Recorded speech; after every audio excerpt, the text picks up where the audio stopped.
把这几辆逃荒的板车全砸了，铁车轴和底盘的硬木统统给我卸下来！林巧，你疯了！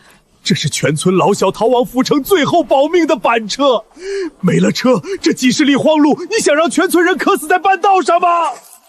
逃去府城？府城早就涌进了几万灾民，你们靠双脚走过去，连城门都挤不进去。水脉深藏在地下3丈，这地下有活水。你们给我硬木做齿轮，给我铁轴做连杆，我给你们造出提水的旗帜。今晚之前，我让全村喝上水。荒谬！连朝廷的工匠都束手无策，你一个村妇懂什么饮水之术？拿下他，别让他断了咱们最后的退路！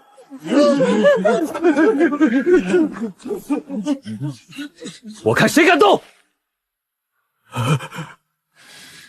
大伙听着，府城确实已经无力接收流民，你们走出去也是绝路。林巧，我不懂你说的什么格物大道，但我信你是个干实事的人。这车砸！要是今晚出不来水，我李长庚绝不独活，这条命赔给你们！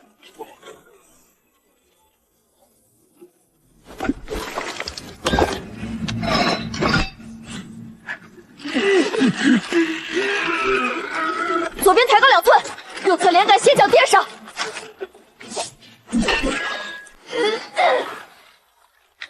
踩踏板，就是现在！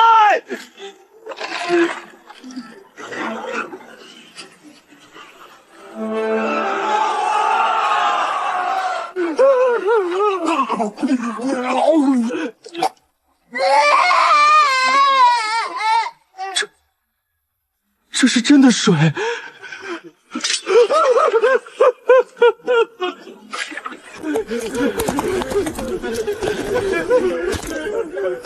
仅凭几根废旧车轴和残木，便能借力打力，生生从决定拔出身权，救万民于水火。这般化腐朽为神奇的格物之学，云起国的工部名册里为何从未记载过你这号人物？回大人的话，民女灵巧，此乃利国利民的实学，不在高堂之上，而在我手中。巡抚大人，休要被这乡野村妇蒙骗！老朽天为青州辅佐大将30年，从未见过如此奇技异巧。这木材受力不均，铁轴更是劣质。不出3日，这庞然大物必定崩塌，到时水脉断裂，岂不是让百姓空欢喜一场？老先生好眼力，您说的对，这水车最多只能撑3天。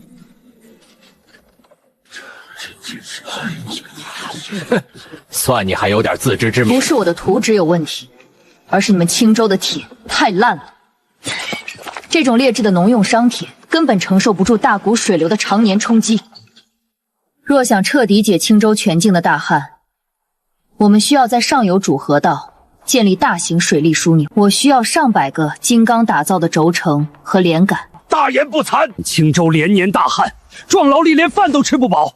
哪怕是府衙的官办铁匠铺，那最高大的熔炉也需要10个壮汉日夜拉风响，才能勉强把铁烧红。哪来的力气给你锻造金刚？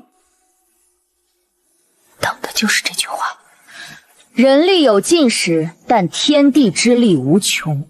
大人，老先生敢不敢跟我赌一把？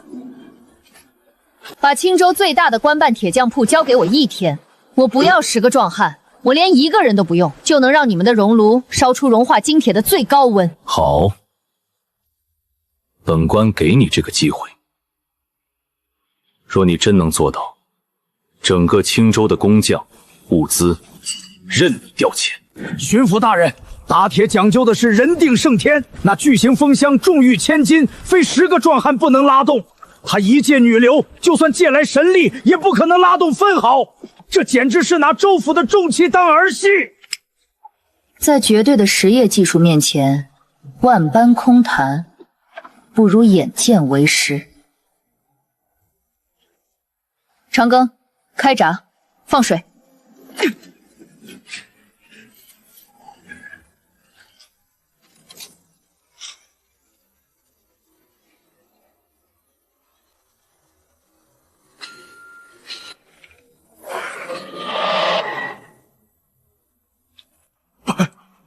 焰，这是传说中能炼出百段金刚的白焰呐！老朽，井底之蛙，姑娘这格物大道，多造化之妙，简直是救世之学。老朽有罪，险些因为这刻板的规矩，误了青州百姓啊！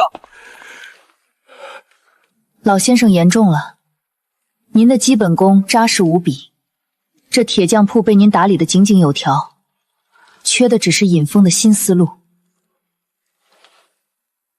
我有一张改良泉州农具和水利的宏图，但我一个人造不出来。您愿意来做我的总监工，我们一起把青州建成塞上江南吗？老朽愿为姑娘牵马坠奔。从今天起，你就是青州水路总制。你要铁，本官给你开矿；你要人，本官给你调兵。我要你在这云起国的版图上刻下你的格物之学。哼，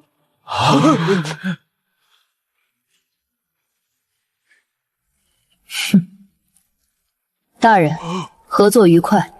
这青州的穷根，我替你拔了。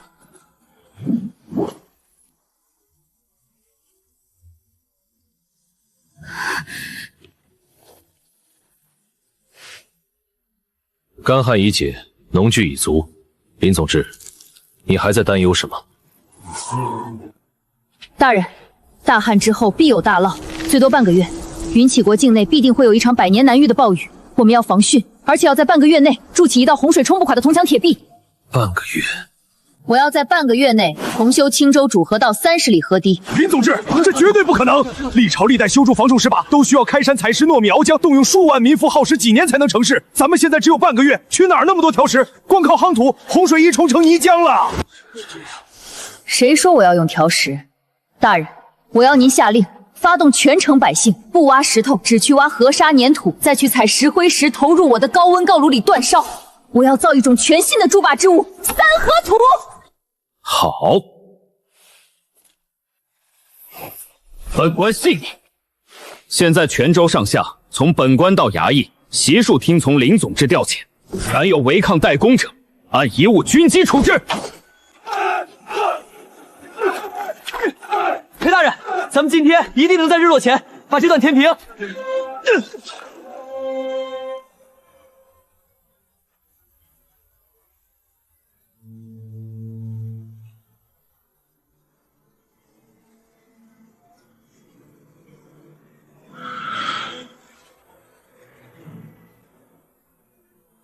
驸马怎么可能挡得住这种洪风？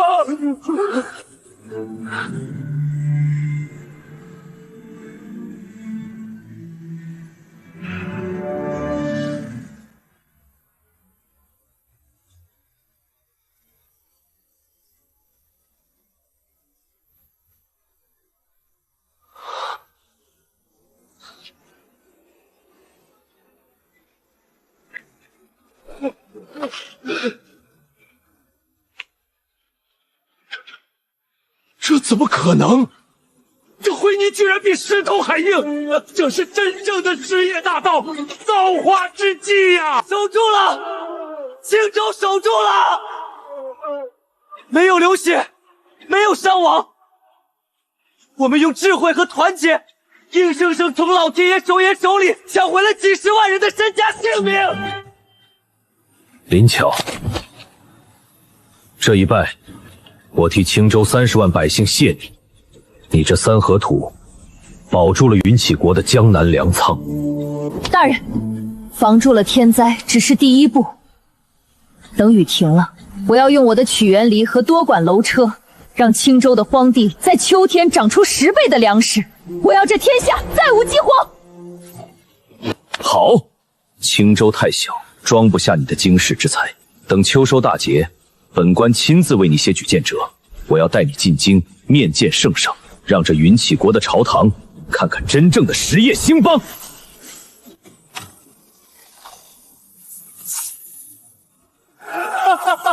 老天爷开眼，青州有青天了。老人家别跪，这是咱们自己干出来的，粮仓装了10倍。您看那座梁山。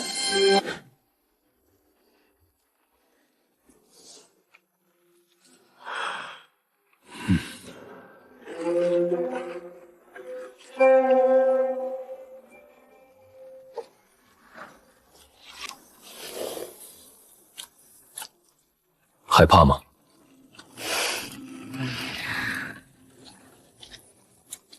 朝堂之上不比青州，那里的规矩。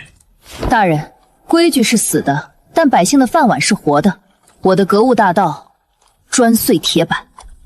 好，有本官在，这云起国的朝堂，你大可放手一搏。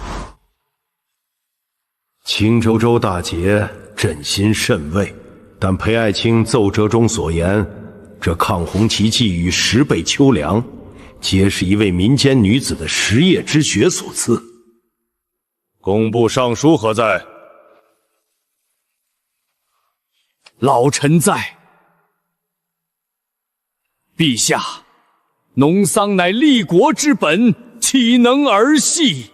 裴大人折中所言的什么三合土、取盐泥，老臣闻所未闻。此等女子摆弄的旁门左道、雕虫小技，定是青州地方为了邀功夸大其词。若在全国推广这等艺巧，必会乱了农时，祸及江山根本啊！民女灵巧，斗胆只问老大人，祖宗的规矩和百姓的饭碗，哪个更大？放肆！黄口小儿，你懂什么农桑艰难？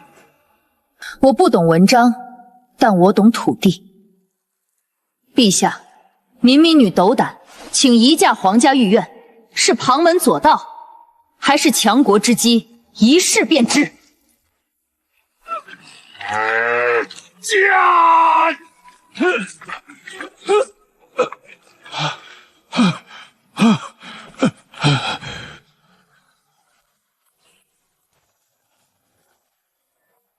大人辛苦了，现在换我的东西。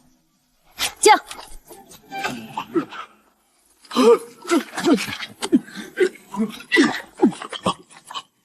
这怎么可能？没有10把力气，怎么压得住犁头？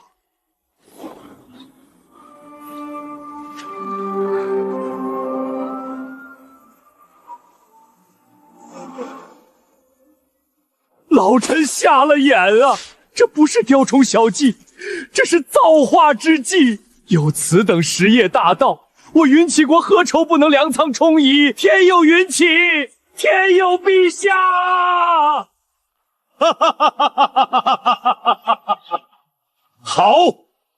好一个不在书本里而在你手里的格物大道！传朕旨意，即日起设天工局，与6部并立，特封林巧为天工局首任大将，赐2品顶戴，统领全国实业与农器革新。裴云哲慧眼识珠，升任户部尚书，全力调拨国库，配合天工局行事。吾皇万岁万岁万万岁！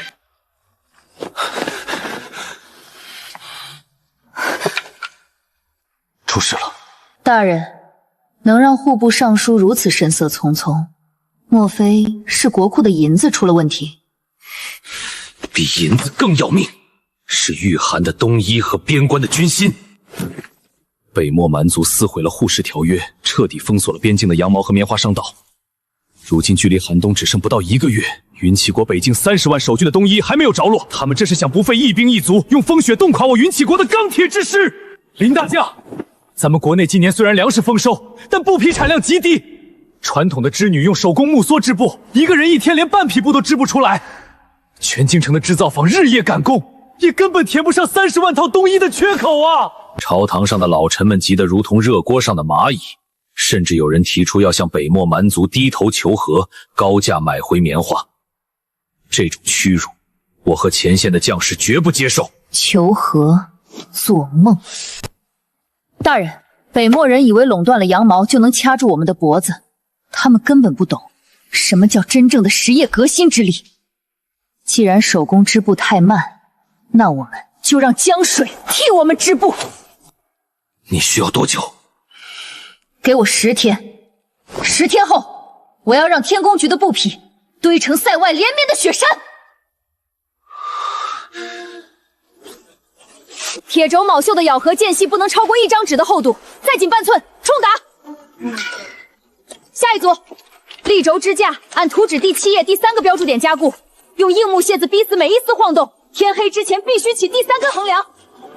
裴大人，这10天期限已到，30万套冬衣所需的布匹，这一个厂房怎么可能拿得出来呀？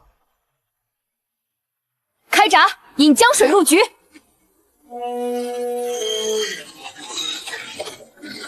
诸位大人，请看我云起国的水利多动纺织机。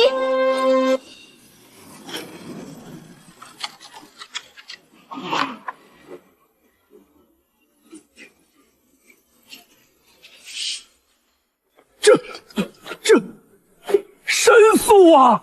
一台机器竟可抵100人之力，这布匹竟然比江南贡举进贡的布还要密实暖和。北漠蛮族想冻死我们的将士，有了这等造化之计，我云起国便是布帛如海，好一个江水之部！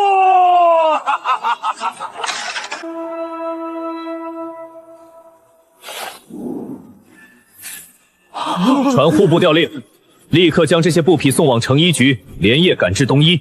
3日之内，本官要看到第一批冬衣送达北境。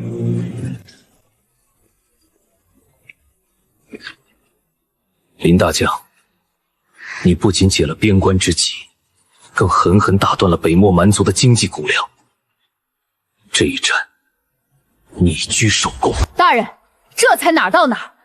等30万将士穿暖了，下一步我要给他们换上岗枪不入冷锻金刚甲。我要让这北漠的斗骑兵在云起国的钢头流面前寸步难行。林大将，冬衣救了将士们的命，老夫替北境30万儿兵谢你这夺造化之计。但老夫今日来，是厚着老脸来求救的。北漠蛮族见冻不死我们，竟倾全国之力组建了一支武装到牙齿的铜甲骑兵铁浮屠，人马皆披重铠，宛如移动的铁墙。我云起国的刀剑砍上去直接卷刃，弓弩射上去连个白印都留不下。若是开春后这只怪物铁骑南下，云起国的防线防不住啊！工部那边的传统冶炼坊怎么说？工部尚书急得吐了血。咱们云起国的铁杂质太多，要打造能对抗铁肤丝的金刚铠甲，必须将铁烧红后，由2个壮汉抡大锤反复敲打上百次，才能锻出一小块百炼钢。全京城的铁匠抡断了胳膊，1年也打不出几千套，更别提这百炼钢极为沉重，步兵穿上连路都走不动。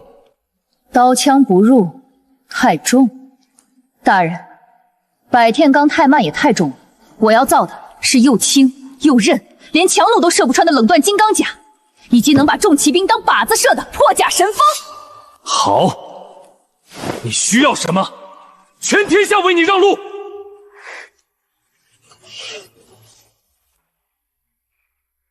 林大将，这怎么一个人都没有啊？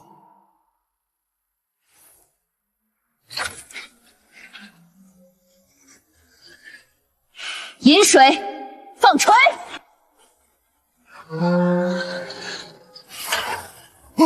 千斤之力，如臂使指。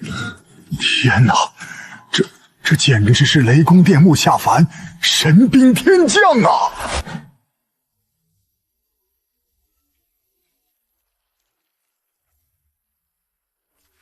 是甲。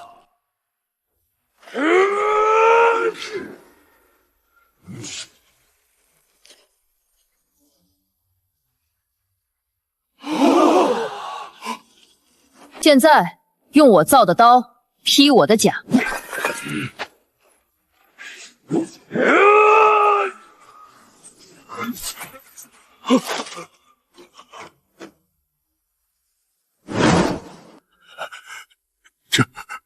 这甲轻如鸿毛，竟能坚不可摧。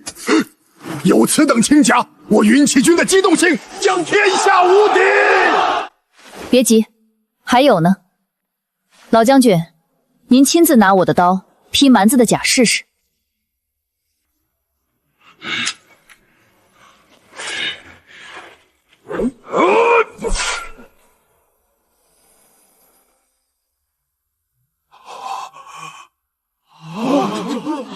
削铁如泥，这真的是削铁如泥啊！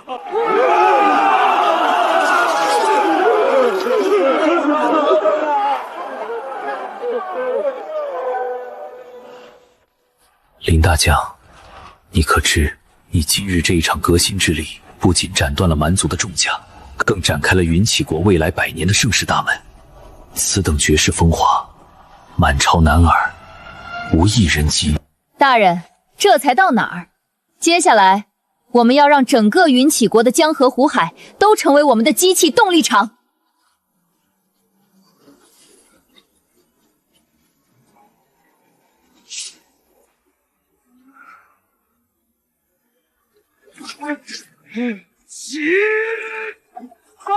前方军报，500辆运粮车深陷泥槽，寸步难行。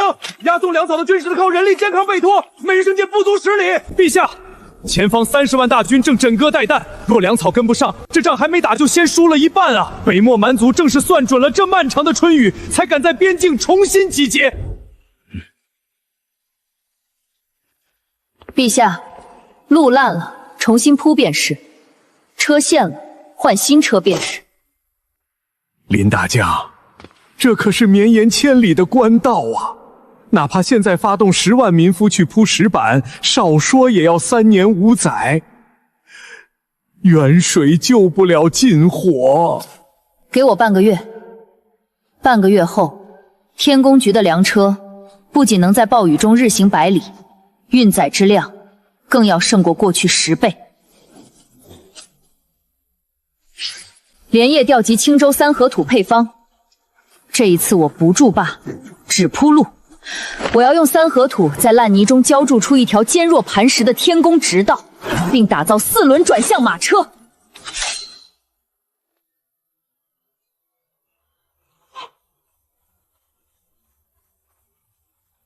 来了。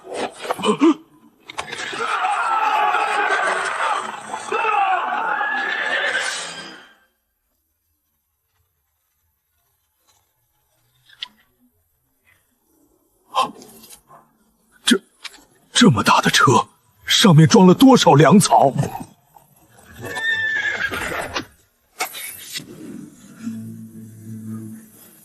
禀报诸位大人，每辆车满载粮食3000斤，足足是过去2轮牛车的10倍有余。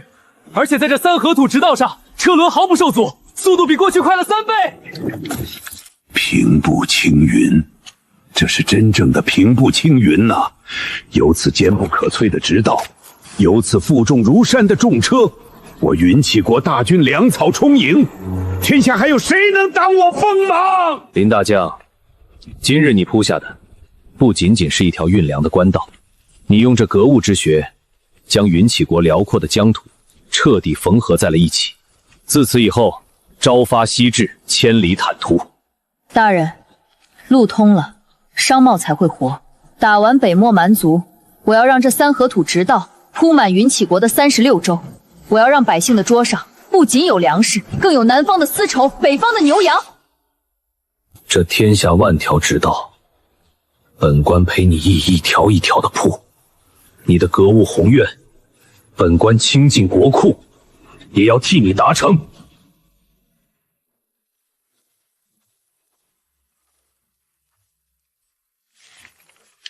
北漠蛮族的大军避开了我军主力，派出了最精锐的3万轻骑，正在星夜奔袭落阴谷。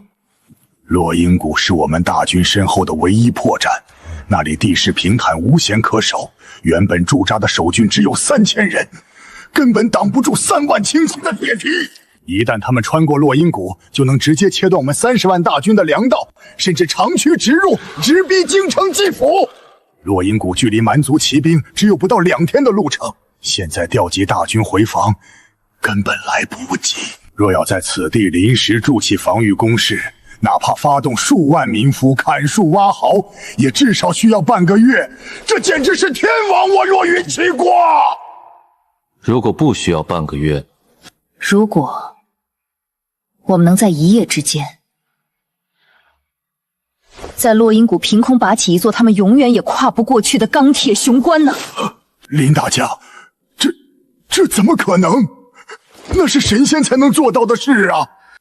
没有神仙，只有实业大盗。大人，我的天宫局里囤积了10万块用3合土浇筑、内部嵌有在钢筋的玉质巨石。只要您给我足够的4轮重车和最好的御手，明日天亮之前，落阴谷将成为北漠蛮族永远的噩梦。传本官云令，京城内外所有4轮重车、所有马匹，即刻归林大将调遣。违令者斩！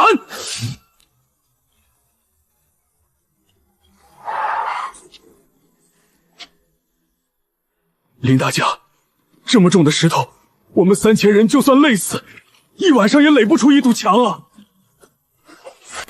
不需要你们动手，拉！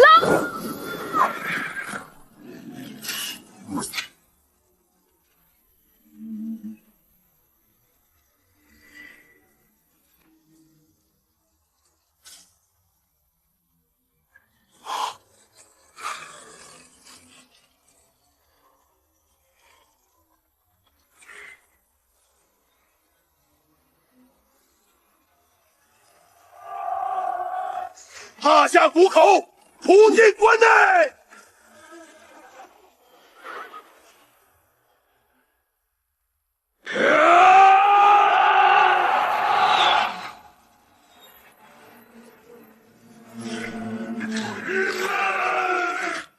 这不可能！继续撞，给我砸开它！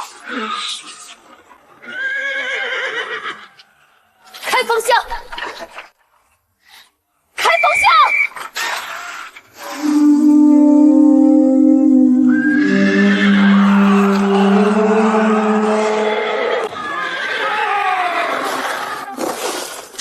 这是天神的堡垒，他们有能人护佑，不可战胜。撤！撤！快撤！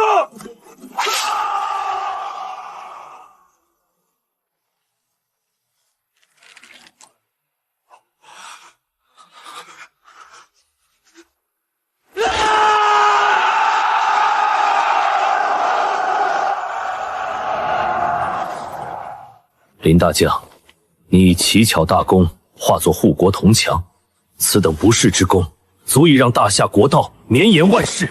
裴某愿以一生之谋护你实业之光，照彻这9州大地。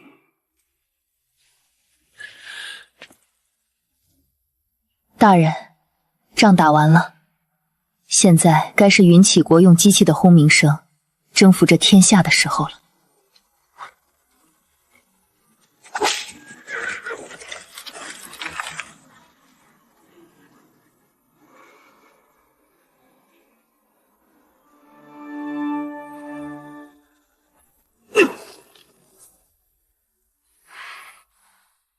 大人，出了何事？是海上的商道。云起国地大物博，唯独缺少几味治疗春季疫病的关键药材和海外的良种。过去，这些东西全靠南洋的远洋商会用海船运来。可就在上个月，他们突然联手封锁了航道，将药材和良种的价格足足抬高了50倍。这帮奸商！他们仗着自有能够远航的巨佛，吃准了我们云起国水是只有银海巡航的小船无法出远海贸易，便想用这种法子榨干我们户部的国库。若是买，国库3年积蓄一朝荡尽；若是不买，济州的百姓就要面临无药可医的绝境。不战而屈人之兵，这本是我在北京用过的手段，如今却被远洋商会用在了云起国的经济柱动脉上。大人，要造能横渡南洋的抗风暴巨帛，仅阴干木材就需要3年，造船又需3年，根本远水救不了近火啊！他们以为垄断了大海，就能扼住云起国的咽喉。大人，陆地上的路我们已经铺完了，现在该去海上铺路了。造船工序繁杂，远程车马，你能做出抗击深海狂风巨浪的巨舰？有我在，大海也得给云起国让出一条坦途。我要南下造船，不出3个月，我要让远洋商会看看什么叫纵横四海的大国重器。林大将，非是小人不愿效死，只是要在3个月内造出远洋巨舰，这简直是违背常理呀！龙骨庞大，需数百人齐力打造；海浪诡谲，若是船身漏水，一船人都要葬身鱼腹。3个月连船壳都拼不完呢。常理就是用来打破的。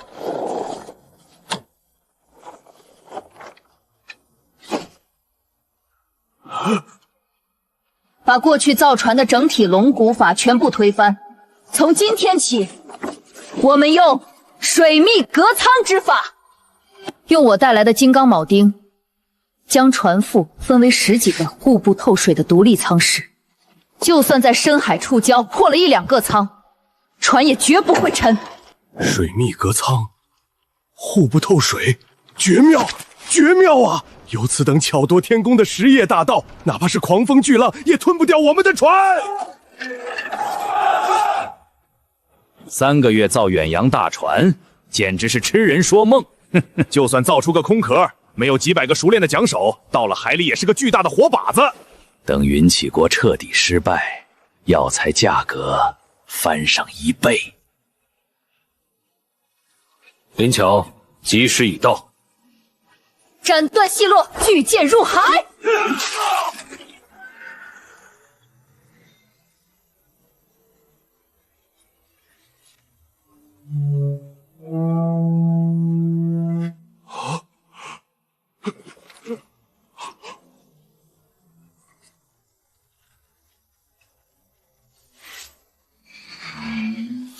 升帆！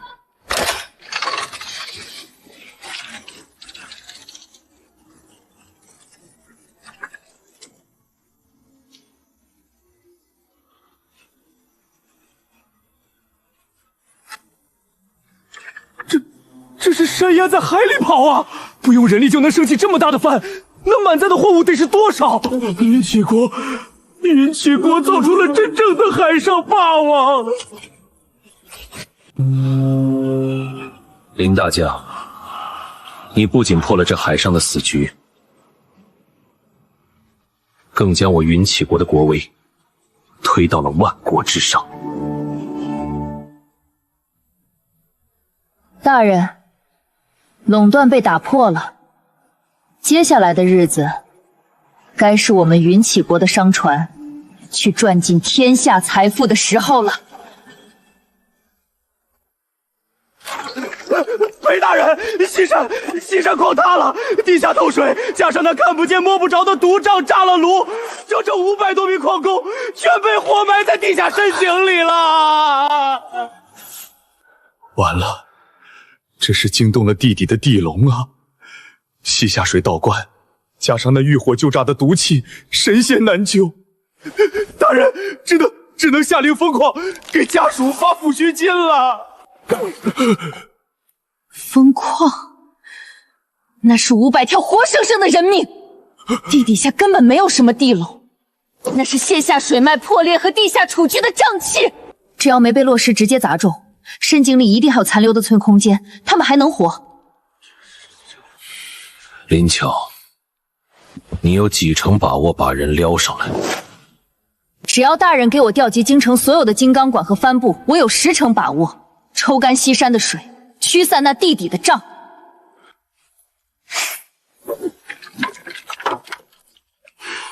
传令，天宫局全员开赴西山，任何敢提地龙发怒祸乱军心者，力斩无赦。把香案撤了。林大将，水太深了呀！井下少说有几万石的积水，咱们就算排出1000个人拿着水桶往下打水，也得抽上1年啊！不用木头，更不用人命去填，把我们带来的螺旋抽水机架起来，接上风车。是，属下这就带人架设。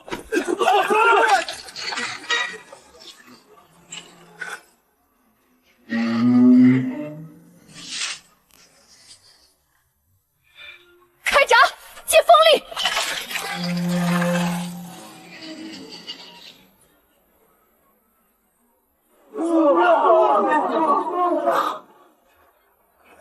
抽水了，真的抽出来了！这机器一星抽出来的水，抵得上咱们100个壮汉提一天呐！林大将，水没了，可底下的毒瘴还没散呀！那毒气看不见摸不着，人闻了头晕目眩，只要带个火把下去，瞬间就会引发地狱般的烈火爆炸。下面黑咕隆咚，不带火把什么都看不见，带了火把就是同归于尽呐！这叫平安灯。我亲自下去找人。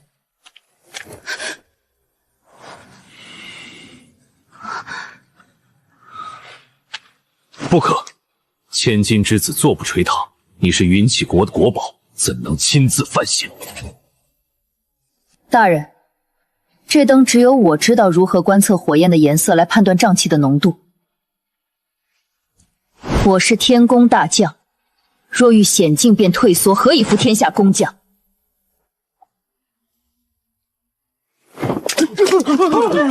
好，既然这天下没有你不敢去的地方，那本官便陪你趟一趟这地底的黄泉路。水抽干了，瘴气防住了。全都活着出来了！瘴气防住了，西山活了。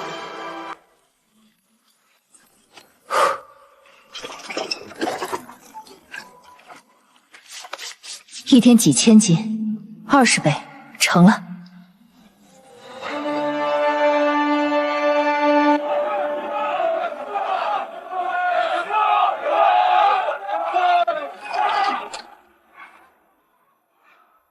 巨舰入港，药材2种白银齐制，国库充盈前所未有。江南的物资堆积如山，北方的百姓却在苦等药材。运河结冰，马匹无法在暴雪中长途奔驰。难道我们空有金山银山，却只能看着百姓受冻？大人，天危难测，这冰天雪地里，除非有不知疲倦、不惧严寒的神兽拉车，否则物资根本运不到京城啊！没有神兽，大人，处理有情境，但格物大道没有。运河动了，那就在陆地上铺铁轨；马匹拉不动，那就不用马拉。这是何物？不用马，它靠什么行进？靠水和火，这叫废水京城车。只要有煤炭和水，它就能日夜不息。我要用这无烟的炉火，在这冰天雪地里拉动千钧之物。全国7成精铁储备，天工局全权调用，本官担着。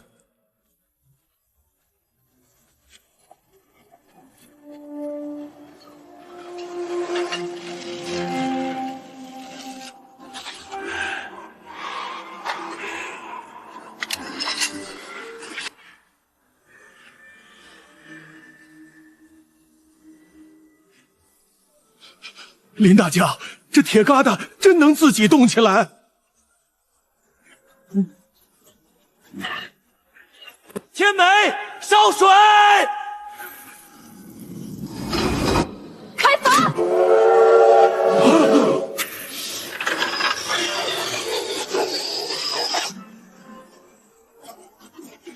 动了！皇上，那铁疙瘩竟然真的自己动了！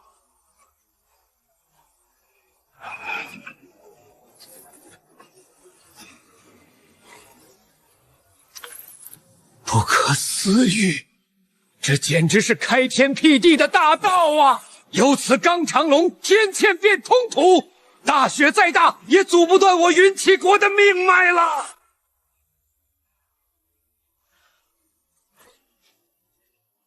好一个格物大道！啊哈哈哈！你替朕、替云齐国造出了一条真正的误国神龙！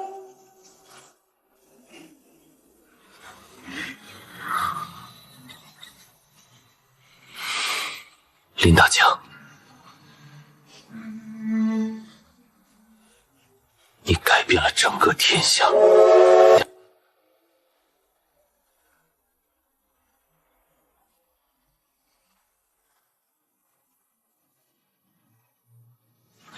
林强，